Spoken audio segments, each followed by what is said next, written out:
ఈ ప్రధాన డిమాండ్ ఆధారం చేసుకొని ఈ జీడి మామిడికి సంబంధించి కూడా సరైన సమయంలో పంట సేకరిస్తున్న సమయంలో మన కూలీల సమస్య వస్తుంది.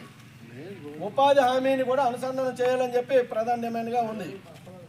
దీనికి మనం అందరూ కూడాను సిద్ధమే కదా. ఉపాధి హామీని జీడి మామిడి పంటకి అనుసంధానం చేయాలని ఈ విధంగా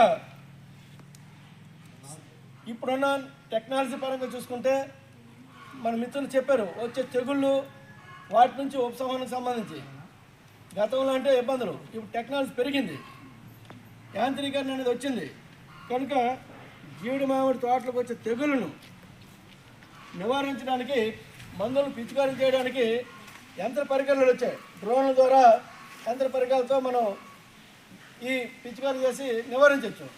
అందుకని చెప్పి ఆ రకంగా పిచికారీ చేయడానికి కావాల్సిన యంత్ర పరికరాలు కూడా ప్రభుత్వం ఐటీడీ ద్వారా సరఫరా చేయాలని చెప్పేసి ప్రధానమైన డిమాండ్. ఈ రకంగా ఈ డిమాండ్ని సాధించుకోవడానికి మనం ఈ సదస్సులో అనేక మంది చెప్పిన అభిప్రాయాల ప్రకారంగా ఈ ప్రపోజల్ సంబంధించి మనం తక్షణమే గ్రామ సచివాలయాలకి రైతులతో సంతకాలు చేసి విజ్ఞాపన పత్రాలు ఇద్దాం. ఇది రేపటి నుండే స్టార్ట్ అవుతుంది, వారం రోజుల పాటు ఇది ఉంటుంది.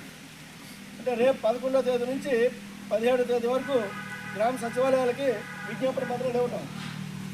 అదే క్రమంలో ఐటీడీఏ కలెక్టర్ కార్యాలయం వద్ద మనం పెద్ద ఎత్తున జీడి రైతులను కూడేసి ధర్నా చేద్దాం.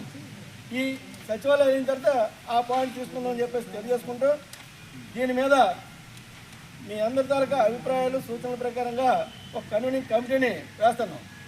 ఈ కన్వీనింగ్ కమిటీకి మన ఇక్కడికి హాజరైన వాళ్ళు మన ప్రసాద్ని కన్వీనర్గా ప్రకటన చేయడం జరుగుతుంది. సభ్యులు కూడా ఇప్పుడు ఎవరెవరైతే ఏ మండలాలు వచ్చారో మండలాలకు సంబంధించిన వాళ్ళందరూ కూడా సభ్యులుగా పెడుతున్నాం. ఈ రకంగా